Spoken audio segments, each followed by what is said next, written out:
Laki ini juga berani. Kasih raja makan makanan yang sisa. Rekan bilang dia tidak mau hidup lagi. Tapi dia bilang, tidak pakai nasi direndam air. Bagaimana bisa masak nasi goreng yang enak? Tentu saja ketika kepala Kaisim membukanya, wangi keluar. Raja langsung teriak, cepat bawa ke sini. Raja melihat sekali. Sudah tahu Pimao yang masak. Dia bilang sangat wangi. Raja belum makan. Sudah bilang, tinggalkan 2 makanan yang dimasak oleh Pimao. Yang lain bawa keluar semua. Selain masak buat raja, Pimao juga melakukan yang lain. Biar tidak bosan, Meliah dia bakar potongan bambu. Li Qasim suka makan berdiri di samping dan melihat. Dia tanya Pimao sedang melakukan apa.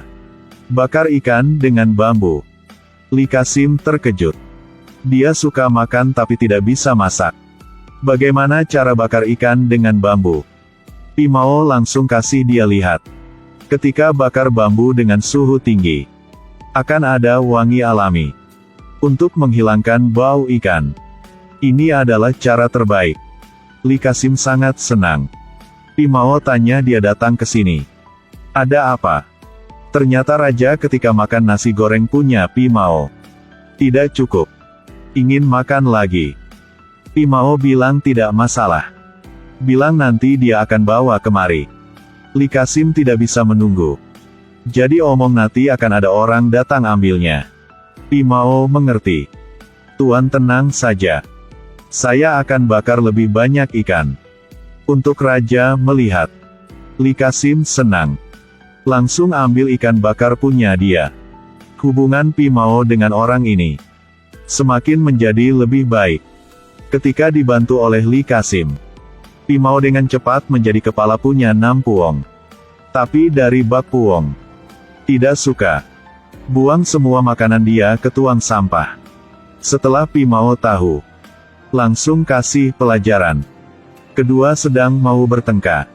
Li Qasim tiba-tiba muncul. Mereka suruh 2 orang masak. Punya siapa yang lebih enak akan kasih ke kaisar makan. Pimao dengan cepat lupasin kulit. Musuh juga tidak mau kalah. Tidak lama kemudian, 2 piring kue telur kaki ayam sudah taruh di depan Li Qasim.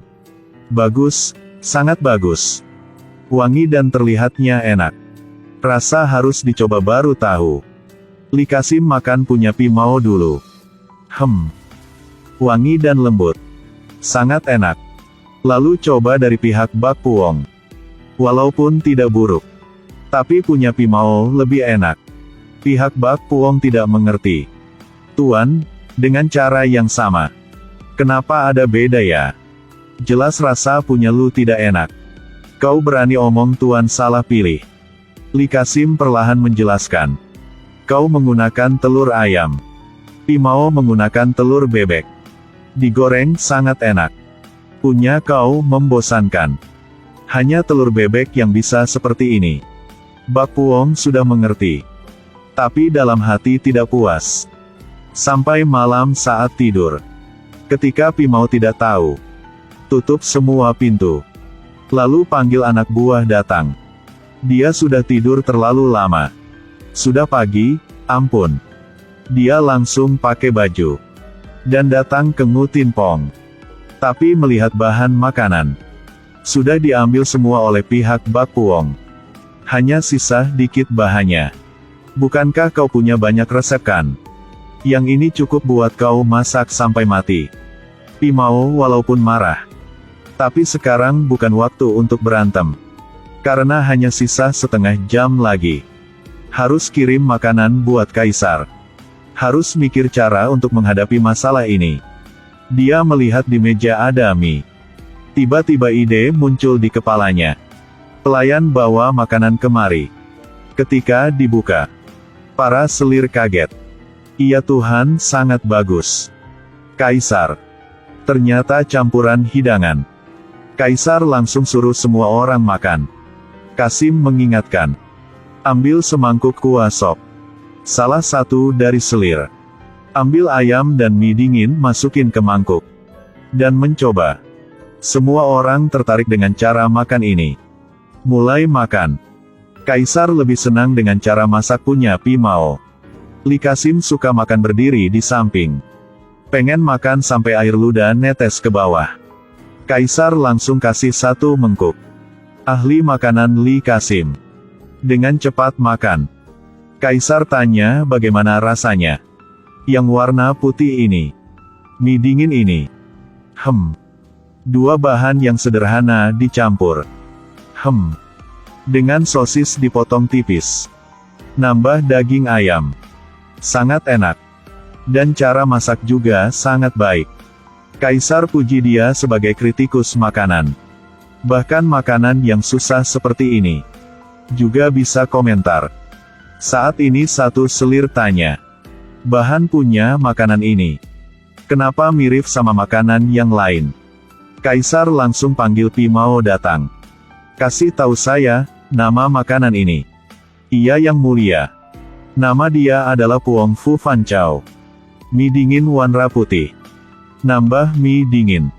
Sangat enak. Kalau omong makanan ini. Untungnya rekan di Ngutrapong. Kasih tahu dia. Jika tidak ada orang itu. Pasti tidak bisa masak yang ini. Kaisar tertarik. Dengan cepat panggil Tu Daitru. Tu Daitru tidak mengerti. Kirain Pi Mao dakwaan. Tidak menyangka Kaisar puji dia karena melakukannya dengan baik. Gunakan cara baik balas dendam seperti ini. Membuat Tu Daitru terima kasih pada Pi Mao. Pria gendut ini sedang tumis daging. Baru selesai masak. Tetangga sudah cium wanginya. Langsung datang untuk melihat. Wangi.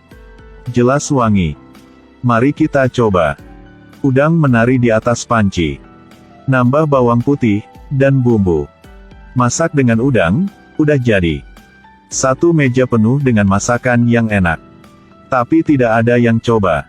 Sedihnya. Ternyata Pi Mao diusir karena orang jahat di dalam istana. Jadi harus balik ke kampung. Melihat rumahnya hancur. Bahkan banner rumah makan keluarga Trie juga jatuh.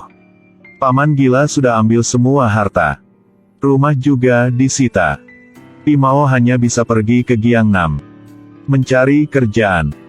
Tapi datang ke satu restoran. Panggil 1 meja makanan. Setelah selesai makan. Cari masalah. Kenapa daging ini seperti Thai? Tuan, apa kau tidak senang? Masakan tidak enak. Ayam punya kamu. Hanya ada rasa miras, tidak ada rasa ayam. Ayam kamu sudah mati kemungkinan 15 hari. Tuan mendengar itu. Tahu ini adalah orang dalam industri. Langsung minta Pi Mao ajarin. Baru masak sudah bilang dapur sangat buruk. Lalu ajari koki masak. Saat masak daging.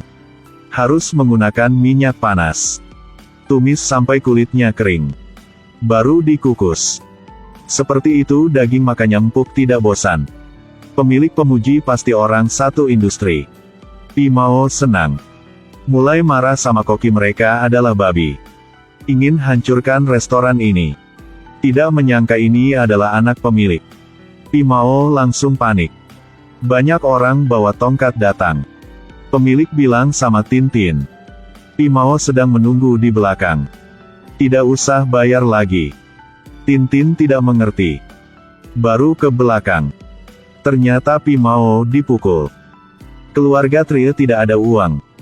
Hanya bisa duduk di pinggir jalan. Pi Mao tiba-tiba pingsan. Pemilik bangsal pencelupan baik hati bantu mereka. Tintin kerja di sini.